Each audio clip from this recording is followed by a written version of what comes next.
සුබ දවසක්. අද මම කතා කරන්නේ මගේ eShop web application එකේ 17 වෙනි වීඩියෝ එක ගැන.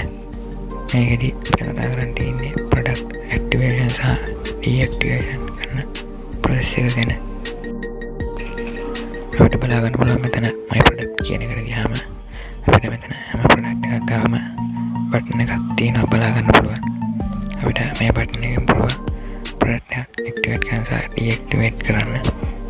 ඒකෙදි අපි product එක මේ button එක on කරාම අපිට බලා ගන්න පුළුවන් අපේ product එක මෙතනින් අයින් කරලා තියෙනවා. ඒ වගේම ආයෙත් product එක activate කරාම බලා ගන්න පුළුවන් ඒ product එක නවතා මෙතන add වෙලා තියෙනවා.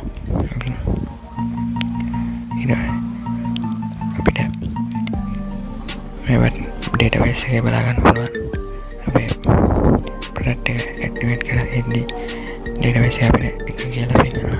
ඒ වගේම අපි product එක deactivate කරාම බලා ගන්න පුළුවන් එතන දෙක කියලා change වෙනවා.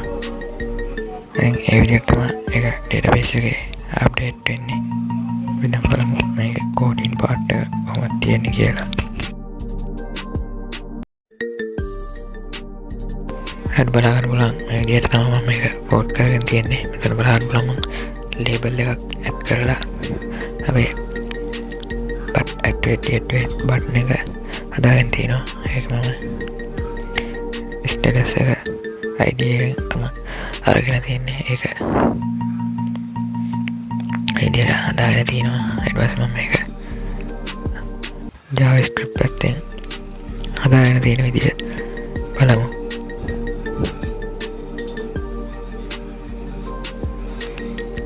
බලා ගන්න පුළුවන් මේ විදිහට මෙතන function එකක් add කරගෙන තියෙනවා change status කියලා. ඒකේ මම product ID එකෙන් අරගෙන තියෙන්නේ ඒක HTML request එකක් කරලා තමයි අරගෙන තියෙන්නේ.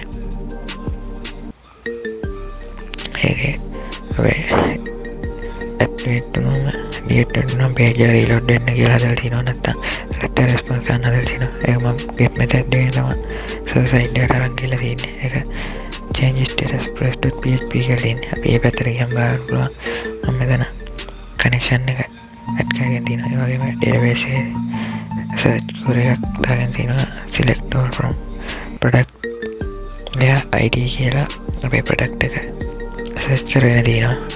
ඊට පස්සේ අපි මෙතන status එක වුණොත් database එකේ deactivate කියලා update වෙන්න කියලා දීලා තියෙනවා. ඒ වගේම status ID එක දෙක වුණොත් product එක activate වෙන්න කියලා database එකේ update වෙන්න කියලා query එක හදාගෙන තියෙනවා.